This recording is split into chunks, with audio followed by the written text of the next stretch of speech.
Welcome student. Today I am going to start kinematic equation of uniformly accelerated motion in calculus method. In previous classes we learned about kinematic equation of uniformly accelerated motion graphical method. Today we are going to solve calculus method. Okay, let's start. Kinematic equation of uniformly accelerated motion.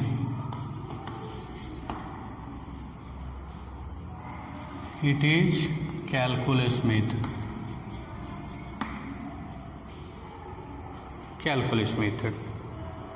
Okay.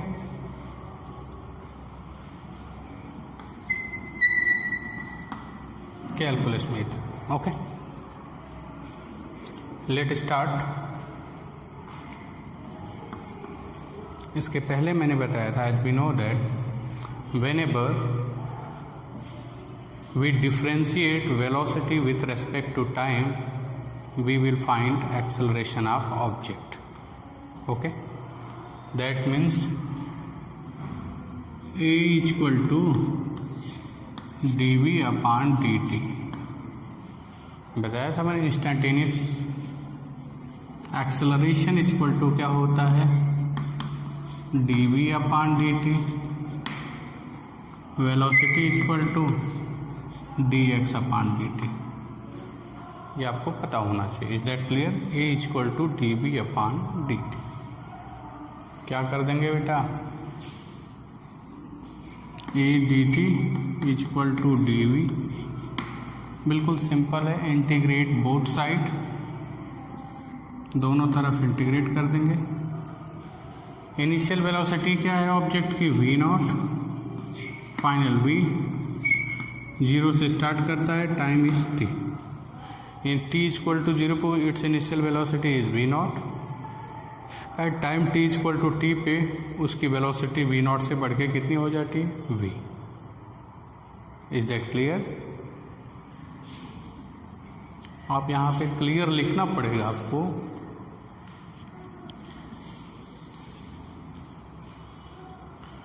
N object is moving with velocity v naught at time t equal to 0, जब start होता है just, and after some time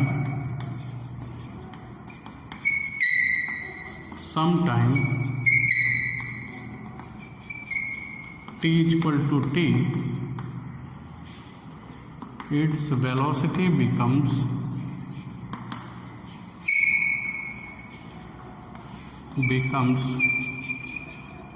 v. An object is moving with velocity v naught at time t equal to 0. Initially velocity है उसका, and after some time at time t equal to t, its velocity becomes v. Now the definition of acceleration is whenever we differentiate velocity with respect to time, it will give acceleration. dt इधर denominator में है, इसको इधर ले जाओगे तो multiply हो जाएगा. A D T equal to D V. Integrate both side, दोनों तरफ इंटीग्रेट कर दिया. टी इक्वल टू 0 पे वेलोसिटी वी नॉट है according to situation. T equal to 2 पे वेलोसिटी कितनी है, वी. नाउ ये इज ए कांस्टेंट, बाहर ले लो. डी टी डी वी का इंटीग्रेशन क्या हो जाएगा, V. V naught v. dt का इंटीग्रेशन क्या हो जाएगा बेटा, t. This is lower limit, this is upper limit. v upper limit minus lower limit. एक बार v के प्लेस पे v रखेंगे, बीच में माइनस लगाएंगे, फिर v के प्लेस पे क्या रखते हैं, v not. This is upper limit minus lower limit. Same condition यहाँ पे भी करेंगे बेटा.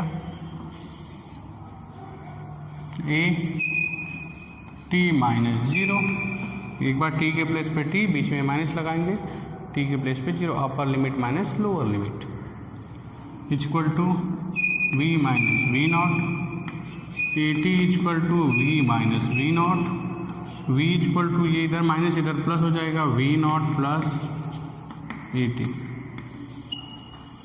This is equation number first. Is that clear? Now we are moving towards equation number 2। उसके लिए क्या करेंगे उसको देखना पड़ेगा। रब कर दें इसको, चलो आगे कर लेते हैं। अभी है for second equation of motion, दूसरे को फाइंड आउट करने के लिए क्या करेंगे?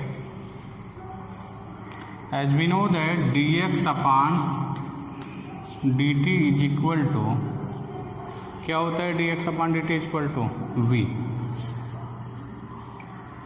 Whenever we differentiate displacement with respect to time, it will give velocity.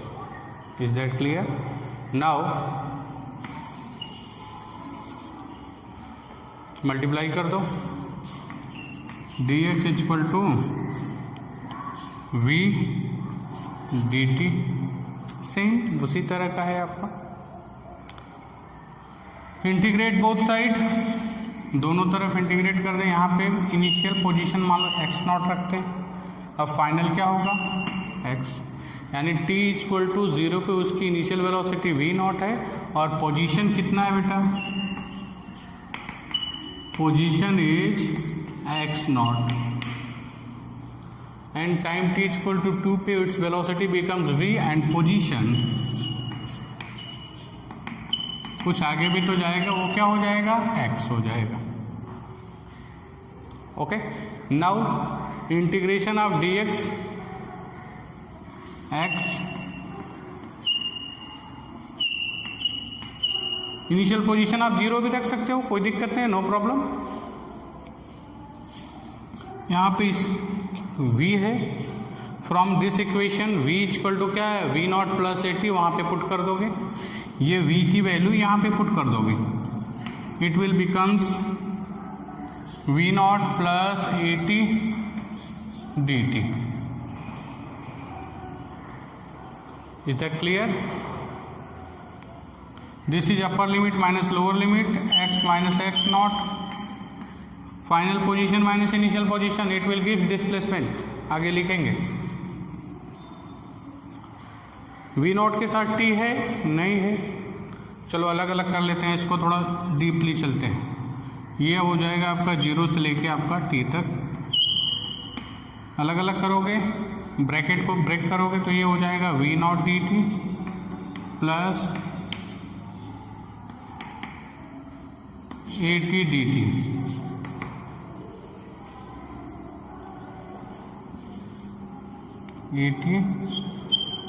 dt। Is that clear? Now final position minus initial position, it is displacement, it is denoted by s। अब देखो v not बाहर ले लो, dt 0 to t plus a को बाहर ले लेते हैं, ये क्या हो जाएगा? t dt 0 to t। Okay, take a screenshot. Now we are moving further. After that, रब कर दें इधर,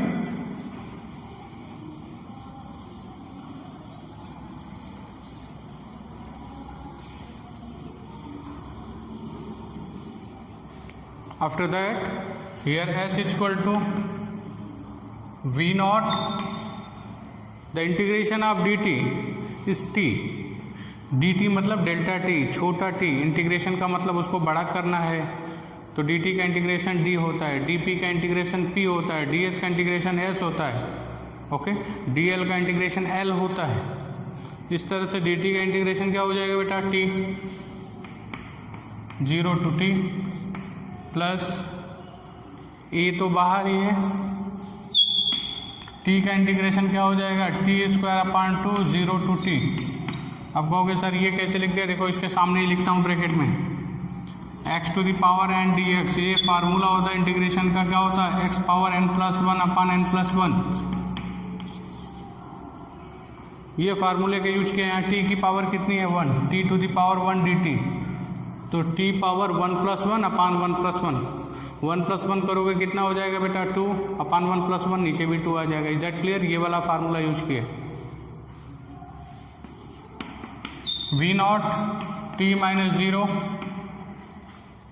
प्लस ए अपर लिमिट t² अपान 2 - 0, क्योंकि एक बार अपर लिमिट t के प्लेस पे t रखोगे तो t² अपान 2, बीच में माइनस रखोगे, फिर 0 जब t के प्लेस पे रखोगे it will become 0। Now further s = V0 t plus half at²। Is that clear?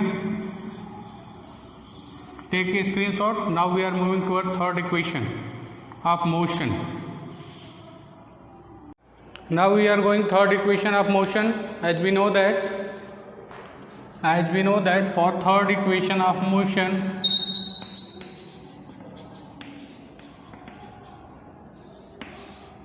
क्या हो जाएगा बेटा? A = dv अपान dt होता है। Whenever we differentiate velocity with respect to time, we get acceleration. Is that clear? Now, इसमें थोड़ा सा trick खेलेंगे एक, क्योंकि इससे तो मैंने पहला इक्वेशन सॉल्व किया था, लेकिन हमको चाहिए थर्ड वाला। तो मैं क्या करूँगा, क्या A = dv upon dx dt into dx into dx, multiply both numerator and denominator by dx। Numerator और डिनोमिनेटर दोनों में dx से क्या कर देंगे, मल्टीप्लाई कर देंगे, और इसको सेट करेंगे डायगोनली। डायगोनली मतलब इसको इसके साथ लेंगे, इसको इसके साथ लेंगे, तो क्या हो जाएगा देखो, इसको इसके साथ लेंगे तो क्या हो जाएगा dx अपान dt, इसको इसके साथ लेंगे तो क्या हो जाएगा, बाई न्यूमिनेटर और डिनोमिनेटर में दोनों में अगर dx से मल्टीप्लाई करेंगे तो वैल्यू पे कोई इफेक्ट पड़ेगा, नहीं पड़ेगा बेटा। फिर मैंने सेट कर दिया डायगोनली dv अपान dx एक साथ ले लिया and dx by dt। Is that clear? Now we are moving further. A = dx by dt, it will give velocity whenever we differentiate distance with respect to time or displacement with respect to time, it will give velocity. Now it will becomes V = V into dv upon dx. Is that clear? Here dx is in denominator and it will multiply with the a dx, यहाँ divide है इधर multiply, a dx = क्या हो जाएगा v dv। Is that clear? Integrate both side. Here x0 to x and 0 to v0 to v, क्योंकि यहाँ dv है, अगर dt होता तो 0 से t, चूँकि हमको वेलोसिटी के रेस्पेक्ट में इंटीग्रेट करना है तो initial velocity is v0, final velocity is v, here it is dx, तो हमको dx के रेस्पेक्ट में इंटीग्रेट करना है तो initial position is x0, final position is x। Is that clear? समझ में आ रहा है? हाँ, थोड़ा सा बायो वालों के लिए डिफ़िकल्टी होगी क्योंकि डिफरेंशियल और इंटीग्रेशन वो नहीं पढ़े हैं, लेकिन जितना काम है उतना मैं फार्मूले के साथ बताता चलूँगा। मैंने बताया था कि dv का इंटीग्रेशन v होता है, dx का इंटीग्रेशन x होता है, और एक फार्मूला भी इधर मैंने लिखा था, अगर x⁴n dx अगर होगा तो क्या लिखते हैं x⁴n+1 अपान n+1, इतने से काम हो जाएगा। आपको आगे जब आएगा जैसे जैसे साथ साथ बताते चलेंगे। Is that clear? Never worry about it कि ऐसा नहीं है तो मैं तो नहीं पढ़ा हूँ, मेरे को नहीं आएगा, ऐसा कुछ नहीं है, नो एक्सक्यूज। ओके, तो क्या हो जाएगा बेटा, a को बाहर ले लेंगे, integration of dx x0 x is equal to v को बाहर ले लो, नहीं v को नहीं बाहर लेंगे, अगर v के साथ क्या है dv है, यहाँ पे अगर dx के साथ x होता तब ये फार्मूला लगा देते, लेकिन एक्चुअल में यहाँ dx है, यहाँ पे a है, a is as a constant so it is comes in coefficient.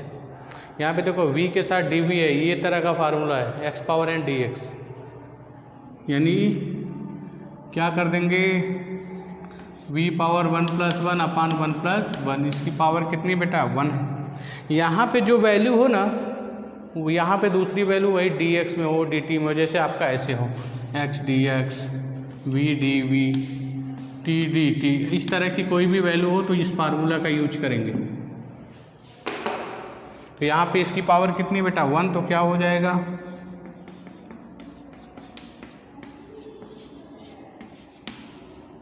Is that clear.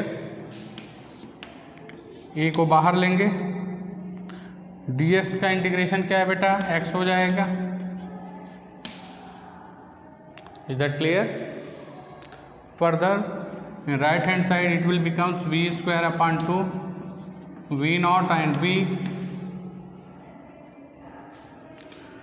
यहाँ पे अपर लिमिट माइनस लोअर लिमिट करोगे, एक बार x के प्लेस पे x रखोगे माइनस x के प्लेस पे x not, same v square upon 2 v के प्लेस पे v रखोगे तो v square upon 2 minus v के प्लेस पे v not square upon 2, upper limit minus lower limit, बिल्कुल इजी है। Now again it is final position minus initial position, it will gives displacement, s लिखो चाहे d लिखो तुम्हारी मर्जी, कोई दिक्कत नहीं। इक्वल टू क्या हो जाएगा v square upon 2 minus v not square upon 2। LCM ले लो बेटा, एस इक्वल टू क्या हो जाएगा v square minus v not square upon 2 हो जाएगा। डिनोमिनेटर सेम है, क्लियर और नॉट। इधर बेटा 2 से मल्टीप्लाई इधर डिवाइड कर दो तो क्या हो जाएगा, ये आपके एनसीईआरटी में एग्जाम्पल के फॉर्म में दिया है, कैलकुलस मेथड। जैसे मैंने kinematic equation of uniformly acceleration कल ग्राफिकल मेथड बताया था, उसके बाद ही है ये एग्जाम्पल दे के दिया है। Basically it is a theory. क्या हो जाएगा 2as, इधर 2 से डिवाइड है, इधर मल्टीप्लाई हो जाएगा 2as इक्वल टू क्या हो जाएगा v square minus v not square. This is known as third equation of uniformly accelerated motion. Is that clear. इसको अगर इधर डिवाइड माइनस इधर प्लस कर दो ना,